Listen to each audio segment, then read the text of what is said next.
Stories. लकड़ी की तलवार। बरसों पहले की बात है। रतनगढ़ नाम का एक राज्य था, जहाँ एक राजा रहता था जिसका नाम भूषण था। राजा का व्यवहार बहुत दयालु और साफ दिल था। वो अपने राज्य की सभी परेशानियों को बहुत ही अच्छे से दूर किया करता और उनकी हर बात सुनता था, जिसका हल निकालकर सच का साथ देकर न्याय करता। एक दिन राजा के राज्य में पड़ोस के राज्य से एक व्यक्ति आता है, जो राजा से कहता है, हुजूर, हमारी सहायता कीजिए।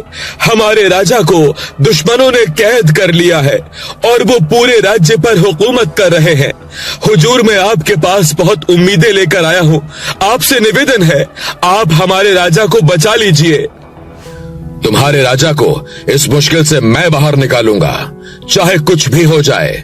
उन दुश्मनों से मैं उस राज्य की किसी भी प्रजा को अब और तकलीफ नहीं होने दूंगा। आपका बहुत धन्यवाद हुजूर। मैंने आपके बारे में जैसा सुना था वैसा ही आपको स्वयं अपनी नजरों से देखकर बहुत प्रसन्नता हो रही है। आप वाकई में बहुत दयालु और साफ दिल हो। आपके राज्य में आने के बाद मुझे एहसास हुआ कि यहाँ पर कोई छोटा या बड़ा नहीं है, सब एक बराबर हैं और एक दूसरे का सम्मान करते हैं।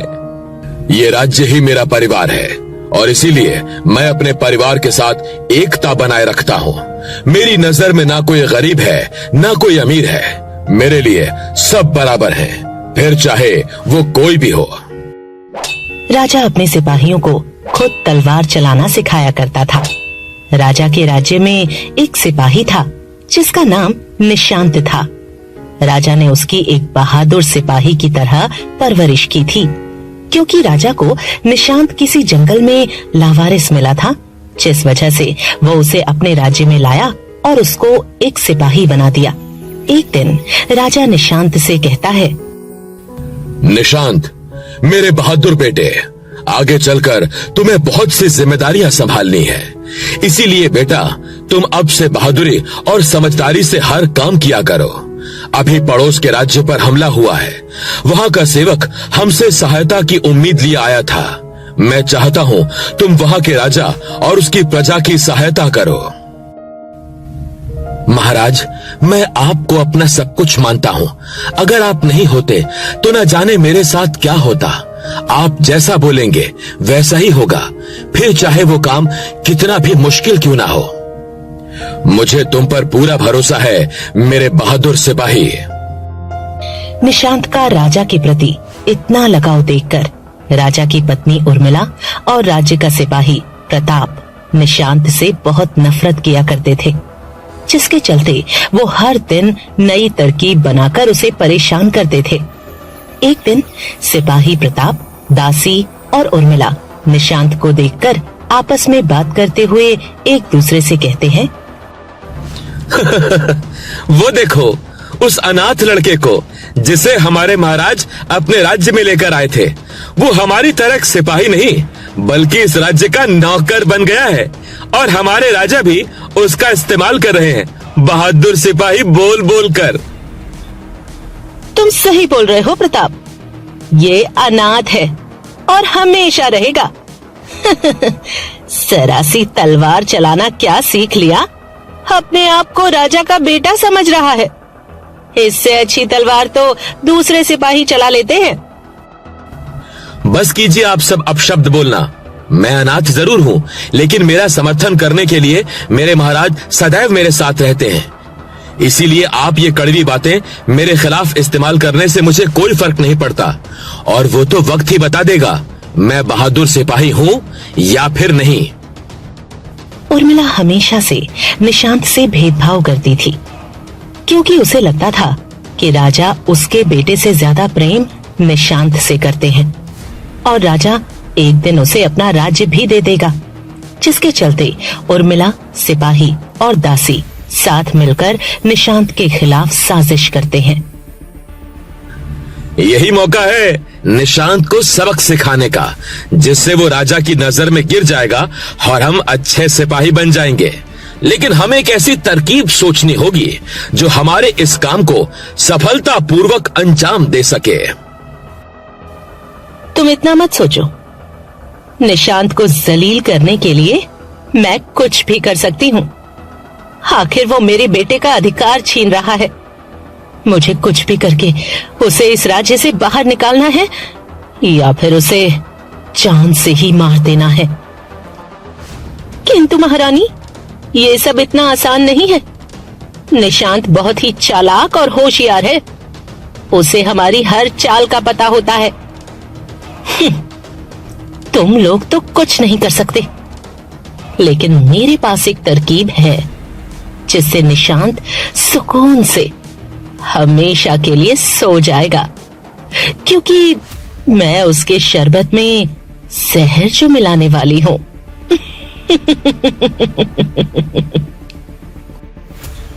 उर्मिला और दासी साथ मिलकर निशांत सिपाही के लिए जहरीला शरबत तैयार करके उसके कक्ष में रख देते हैं।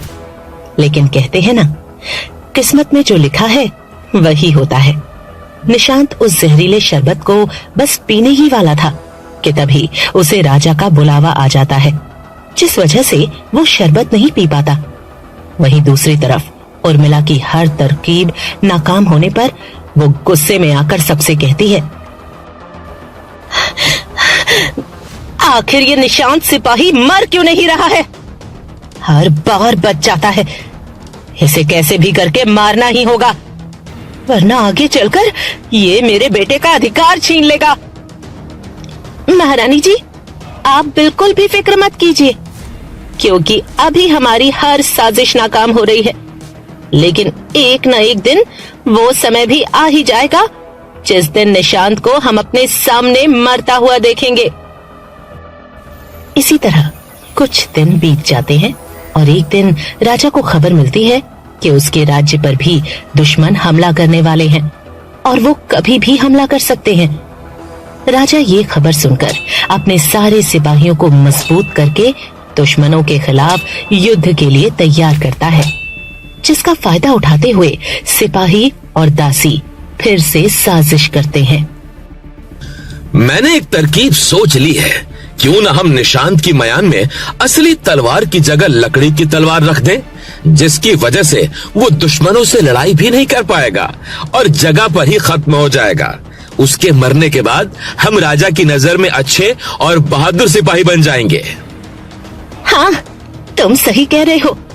और निशांत के मरने की खबर सुनकर महारानी भी हमसे बहुत प्रसन्न हो जाएंगी।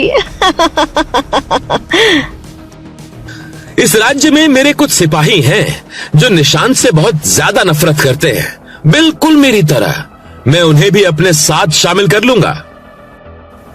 राज्य के कुछ सिपाही थे जो उस सिपाही का साथ देने लगते हैं और आखिरकार वो दिन भी आ जाता है जिस दिन हमला करने के लिए राजा और सिपाही राज्य से रवाना होते हैं कि तभी उन पर रास्ते में दुश्मनों का हमला हो जाता है, जिसके चलते वहां मौजूद सारे सिपाही जल्दी से अपनी अपनी म्यान से तलवारें निकालने लगते हैं कि तभी निशांत असली तलवार की जगह लकड़ी की तलवार देखकर हैरान रह जाता है।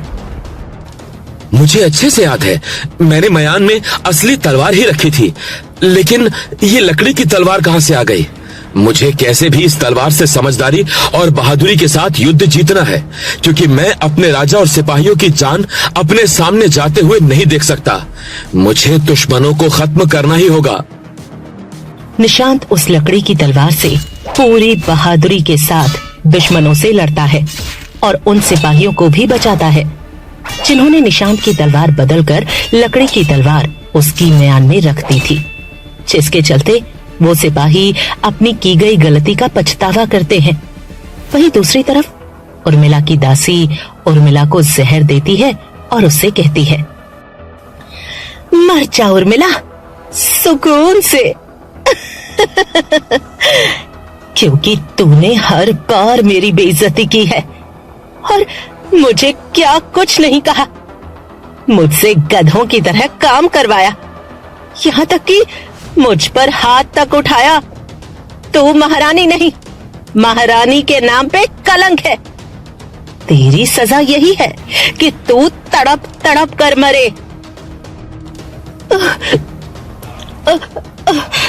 ये तूने क्या कर दिया? हाँ, मैंने सबसे ज्यादा विश्वास तुझ पर ही किया, हाँ, और तूने मुझे ही जान से मारने की साजिश रची। हाँ, मेरी सबसे बड़ी दुश्मन तो तू निकली। हाँ, मैं तुझे नहीं छोड़ूंगी। हाँ, राजा से कहकर तुझे ऐसी मौत दूंगी कि तू भी याद रखेगी। मुझे कोई सजा नहीं दे सकता, क्योंकि तू तो वक्त से पहले ही मर जाएगी। मैंने तेरे शरबत में ऐसा जहर डाला है कि वो तुझे तड़पा तड़पा कर मारेगा। मैं कई बरसों से बदले की भावना में जल रही थी। वहीं दूसरी तरफ वो सिपाही शर्मिंदा होते हुए निशांत की तलवार बदलने की सारी हकीकत राजा को बता देता है, जिसके बाद राजा गुस्से में आकर उन सिपाहियों को राज्य से बाहर निकालने का आदेश देता है। तभी निशांत राजा से विनती करते हुए कहता है, महाराज, गलती तो सबसे होती है, लेकिन गलती का पछतावा करना और अपनी गलती स्वीकार करना हर किसी के बस की बात नहीं होती। मैं आपसे विनती करता हूँ कि इन सिपाहियों को अपनी गलती सुधारने का एक मौका मिले। निशांत, तुम इनके प्रति इतनी दया मत दिखाओ। इन्होंने तुम्हारे साथ बहुत बुरा व्यवहार किया है। इनकी वजह से आज तुम्हारी जान भी जा सकती थी, और मैं तुम्हें अपने जीवन में कभी भी खोना नहीं चाहता हूं। निशांत, तुम सच में एक बहादुर सिपाही हो। तुम्हारे साथ किए गए अपने बुरे व्यवहार पर मैं बहुत शर्मिंदा हूँ। मैं तुम्हें समझ ही नहीं पाया। राजा जी की नजर में सबसे अच्छा और सबसे खास बनने के लिए मैंने तुम्हें रास्ते से हटाने की योजना बनाई, तुम्हें तकलीफ पहुंचाई। इतना सब कुछ होने के बाद भी तुम हुजूर से मेरे लिए विनती कर रहे हो। सच में निशांत, मैं अपनी गलतियों पर बहुत ही शर्मिंदा हूँ। मुझे माफ कर दो। निशांत की बात सुनकर राजा उन सिपाहियों को माफ कर देता है, जिसके बाद राजा को उर्मिला की खबर मिलती है, जिस वजह से राजा दूसरे राज्य के राजा से नहीं मिल पाता और वो तुरंत अपने राज्य वापस आकर उर्मिला के इलाज के लिए वैद्यों को बुलाता है। जिसके कुछ दिन बाद उर्मिला ठीक हो जाती है और राजा और निशांत से कहती है, मुझे माफ कर दो निशांत बेटा, मैंने तुम्हारे साथ बहुत बुरा बर्ताव किया। मुझे अपनी गलती का एहसास हो गया है, और महाराज आप भी मुझे क्षमा कर दीजिए। मैं आपको अच्छी तरह समझ नहीं पाई और आपकी अवहेलना की। मैं सजा की हकदार हूँ। आप मुझे जो भी सजा देंगे मैं उसे स्वीकार करूंगी। महारानी जी, आप ये कैसी बातें कर रही हो? मुझे बहुत प्रसन्नता हुई है कि आपने मुझे बेटा कहा, बल्कि माफी तो मैं आपसे मांगता हूँ। अगर मुझसे कोई गलती हुई हो तो उसके लिए मुझे क्षमा कर दीजिए। उर्मिला, तुम्हें तुम्हारी गलती का एहसास हो गया, वही मेरे लिए बहुत है। बेवजह अब स्वयं को और कष्ट मत दो। जैसे मुकुल हमारा बेटा है, ठीक उसी तरह निशांत भी हमारा बेटा है, और ये दोनों हमारे सबसे बहादुर और समझदार बेटे हैं। मेरे हुजूर, आपने बिल्कुल सही कहा। आज से हमारे 2 बेटे हैं और दोनों ही बहुत बहादुर और समझदार हैं। वक्त आ गया है कि अब दोनों को उनकी जिम्मेदारी और उनका अधिकार दिया जाए। उर्मिला को उसकी गलती का एहसास हो गया था, जिसके चलते राजा ने उसका पश्चाताप देखकर उसे माफ कर दिया। वहीं दूसरी तरफ राजा ने उस दासी को अपने राज्य के कैद खाने में डाल दिया, जिसके बाद राजा ने निशांत और अपने बेटे मुकुल को साथ लेकर अपनी प्रजा के सामने अपनी बात कहते हुए कहा, अगर मैं राज्य में मौजूद नहीं रहूं तो उस समय राज्य की सारी जिम्मेदारी और देखरेख निशांत करेगा, और उसकी आज्ञा का पालन आप सभी को करना होगा। महाराज, मैं इतनी बड़ी जिम्मेदारी नहीं संभाल सकता, और ना ही मैं इस जिम्मेदारी को संभालने के योग्य हूँ। मैं तो सिर्फ एक मामूली सा सिपाही हूँ जो हमेशा आपकी सुरक्षा के लिए उपस्थित रहता है।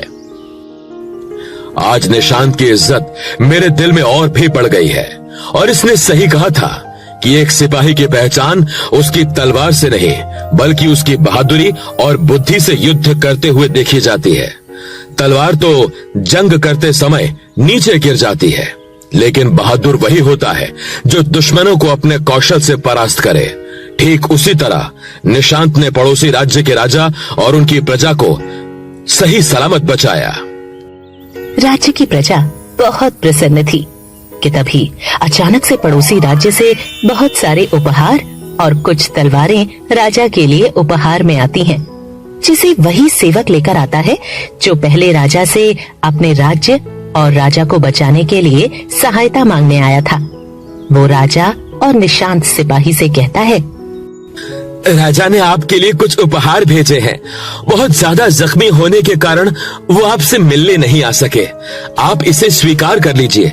और निशांत सिपाही के लिए उन्होंने खास तौर पर ये तलवार भेजी है जो हमेशा निशांत के साथ रहेगी और दुश्मनों से लड़ेगी।